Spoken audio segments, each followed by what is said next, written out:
Andrew Neil ruthlessly dissected EU Brexit tactics when he explained how the bloc had an exit card, but did not seem to do anything about it. Andrew Neil is in the process of founding GB News on a project that looks poised to shake the UK broadcasting facility.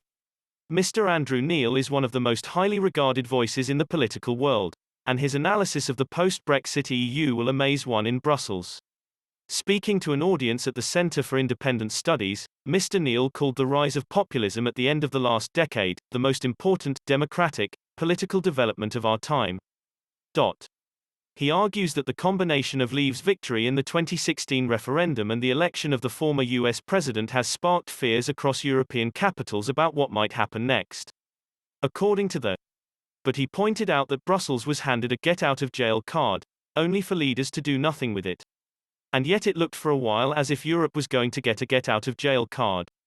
Mr. Neil then explained how European leaders relaxed after the re-election of Mark Rutte in the Netherlands and Emmanuel Macron's landslide victory in France.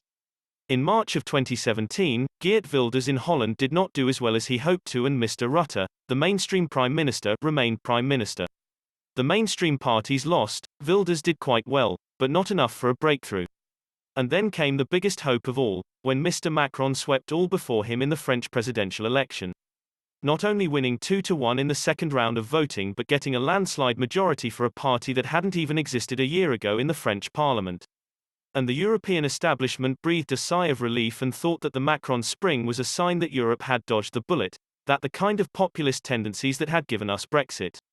Mr. Neil pointed out, during his address in 2018, that after Mr. Macron's success in 2017, Angela Merkel's authority was severely weakened by the rise of the AfD in Germany.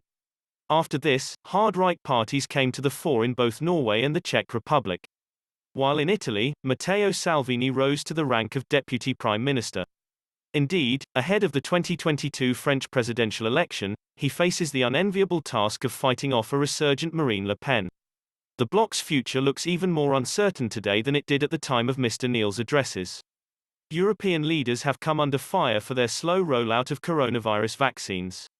The NHS has vaccinated over 60% of the adult population in the UK. Prime Minister Boris Johnson has enjoyed widespread praise for the effective vaccine rollout. Whereas in Brussels, European Commission President EU